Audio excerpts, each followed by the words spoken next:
Hello साथीहरु, सबैलाई नमस्कार। मेरो यस नेप्से अपडेट युट्युब च्यानलमा हजुरहरुलाई स्वागत छ। आज चाहिँ मैले यस नेपाल माइक्रो लाइफ इन्स्योरेन्सको बारेमा र कहिले आइपिओ बाँडफाँड हुन्छ भन्ने बारेमा आज भिडियो बनाउन गइरहेको छु।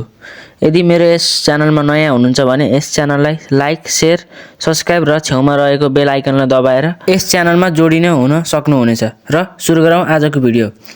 नेपाल माइक्रो लाइफ इन्स्योरेन्सको आइपिओ कहिले बाँडफाँड हुन्छ र कति जनालाई यसको आइपिओ पर्छ, सेकेन्डरी मार्केटमा कारोबार हुन कति टाइम लाग्छ र यसको सेकेन्डरीमा कतिसम्म कारोबार हुन्छ र कतिसम्म पुग्न सक्छ र यसबाट कतिसम्म प्रफिट लिन सक्नुहुन्छ र यस्ता प्रश्नहरू तपाईहरुको मनमा छन् भने अब यसै पनि यो भिडियो लास्टसम्म हेर्नु होला। यो भिडियोमा हामीले सम्पूर्ण जानकारी दिएका छौं।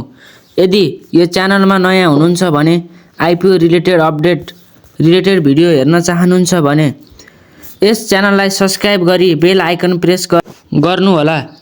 अब आउने नयाँ भिडियो पहिला हजुरकोमा आउनेछ। यस माइक्रो लाइफ इन्स्योरेन्सको आवेदन हामीले फागुनको 11 देखि फागुनको 15 सम्म आवेदन दिएका थियौं। अब यसको आइपिओ कति जनालाई पर्छ त?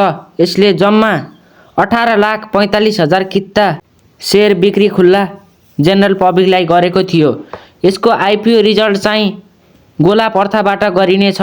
गोलापर्थाबाट आइपिओ बाँडफाँड गर्दाखेरि जम्मा 1,84,500 भाग्यमानी आवेदकहरूलाई चाहिँ यसको आइपिओ पर्नेछ। अब कुरा गरौँ आइपिओ को सेकेन्डरी मार्केटमा कतिसम्ममा कारोबार हुन्छ त? यसको आइपिओ सेकेन्डरी कारोबार हुन सक्छ। यसको आइपिओ कारोबार हुन यसको इपिएस 10.80 पैसाबाट 304 मा पहिलो कारोबार हुनेछ। अब यसको आइपिओ रिजल्ट चाहिँ कहिले आउँछ? पहिलाको आइपिओ को अनुसार क्लोजिङ डेट पछि 5 देखि 7 दिन भित्र निकाल्ने गरेको छ। यो कम्पनीको आइपिओ चाहिँ फागुनको 21 गतेसम्म आउन सक्छ। यदि ढिलो भयो भने चाहिँ अर्को हप्तासम्म मंगलबारसम्म आउने छ।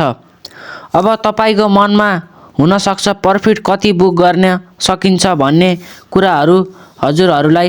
अब यो कम्पनी सर्ट टर्मको लागि राम्रो कि लङ टर्मको लागि बारे अर्को भिडियो लिएर हामी आउने छौं।